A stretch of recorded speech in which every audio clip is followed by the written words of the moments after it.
How you doing, YouTube? Matt, Massive Beer Reviews, back with yet another review. A little bit of mystery beer time in the form of, I have no idea what the hell this beer is. Done and done. Mystery beers. People send me beers. They wrap them up fantastically, like this one, courtesy of Sean. Thank you very much, brother. He sent me off this little, little ghetto paper towel, but beautiful blue painter's tape mystery beer, and I am going to open this. I'm going to drink it. I'm going to talk about it. Then we're going to unveil it, and that's the whole shtick. I have no idea what I'm about to drink. It's all about what I taste, not what everybody else tastes. What I taste, and then I try to guess the style of the beer and all that kind of stuff. But talk about whether I dig it or not, and done and done. You're gonna have to deal with this raspy voice going a little kind of scratchy Barry White level. I don't know, hoarseness. That's all you get. So there you go. Beautiful paper towel, blue painter's tape. Let's crack this top. Soft as, nothing too crazy. Let's see what she's got. Oh, she be dark. I assumed that much. A bigger bottle. I thought it'd be a little bit darker. Maybe a little bit of stout, maybe a little bit of something else. But, I mean, looking at that from a distance, it actually doesn't look like a stout. It looks more like, an old ale, a barley wine, a red ale, a blended beer. It's not jet black. It's not uber dark. I got a nice, rich, kind of khaki with a little bit of kind of mahogany tone kind of head to it, and the beer itself, it more Belgian dark double. I mean, it definitely doesn't look stout like from a distance. It just looks rich and malty. Let's see what the nose has.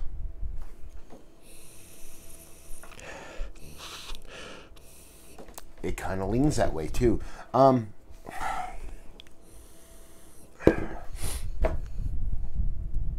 It's like I'm doing like double duty right now. I have this super blown out voice, and I also have a little bit of sniffles going on, so my nose isn't 100%. But this is gonna be. It's not a Belgian beer. It's not a Belgian double. It's not a Belgian dark. It's not a barley wine, but it's kind of inching towards that kind of vibe. It's more barley wine than anything else, but yeah, it's a barley wine, man. Old ale barley wine, English leaning, definitely like bittering dropped out. Big, rich, kind of rich, burnt brown sugar, mahogany, colored, tone level, rich sugariness. Yeah. So somebody's barley wine or old ale.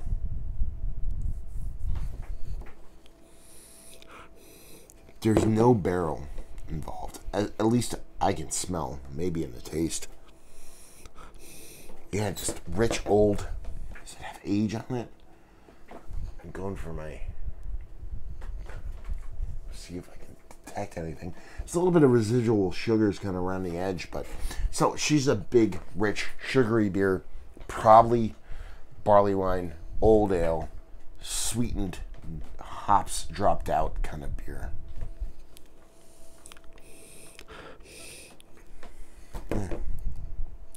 He told me there was a little bit of vanilla in there, lactose. I might be on board, but based off the nose, a little iffy. I'm just gonna dive in, see what she's got. Cheers.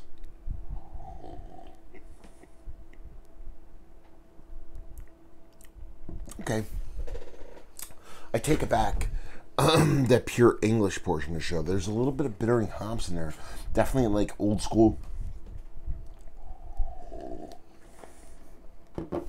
English, kind of like, Kent Golding and Fuggles kind of hoppiness. A little bit of like herbally hop.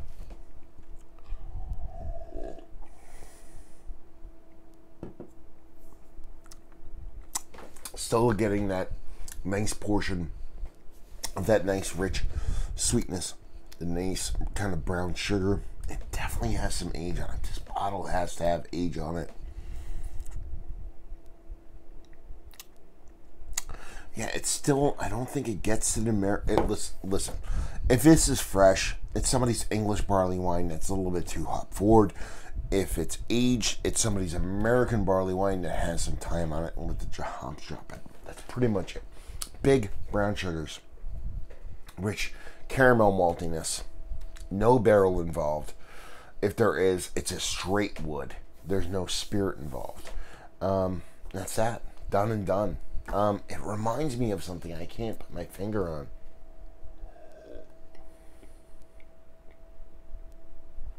Yeah, that's it. I mean, if you told me this is somebody's Imperial Brown Ale, I guess I could understand that. But this is barley wine. This is barley wine. It's barley wine. It's either fresh pseudo English barley wine or aged American barley wine. Grimm Brewing. Okay, that's a little bit of a curveball because that's a brewery by me, and these beers came from down south.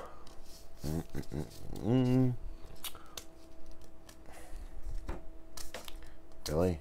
It's gonna take me that long to get that picked off? Come on, man. Help if you pull it right through. Man, my voice is fucking gone.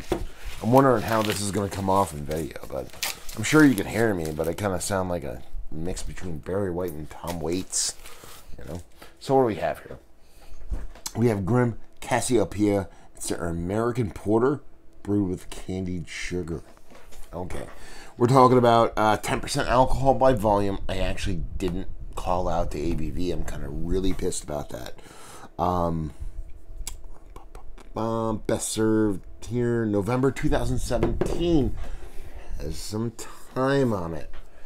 I'm down with that. Listen, you're talking about, they call it an American Porter brewed with candied sugar. It's 10% alcohol by volume.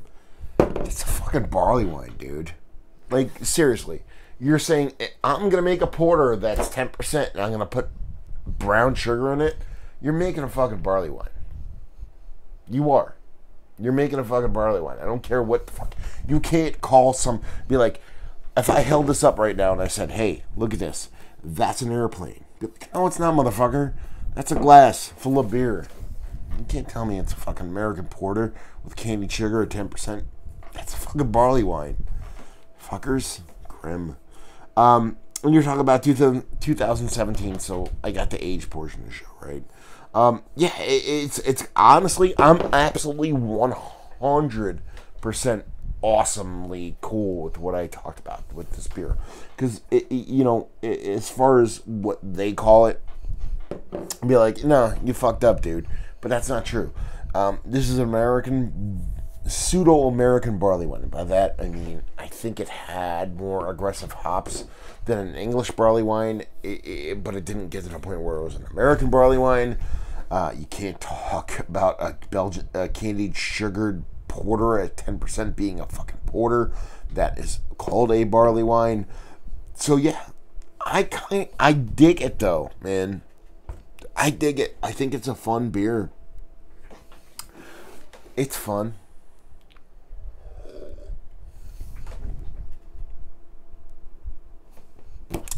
Here's the thing, though. I can get where they're talking about the porter thing. I can get it. I can get it. The mouthfeel, the texture, the creaminess, which I didn't talk about at all, which is poo on me, is porter. It's got a nice creaminess to it. It's got a nice richness to it. So I get the want for it to be that kind of, or to put it in that box, I guess you'd say.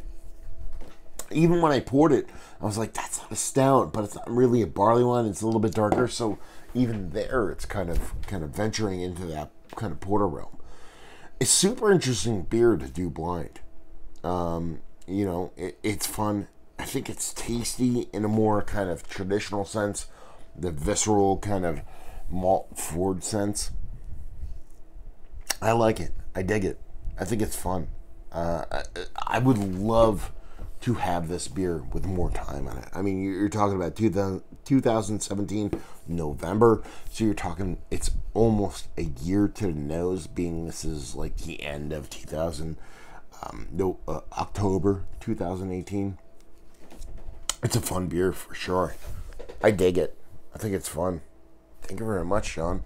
It's a super fun beer. So yeah.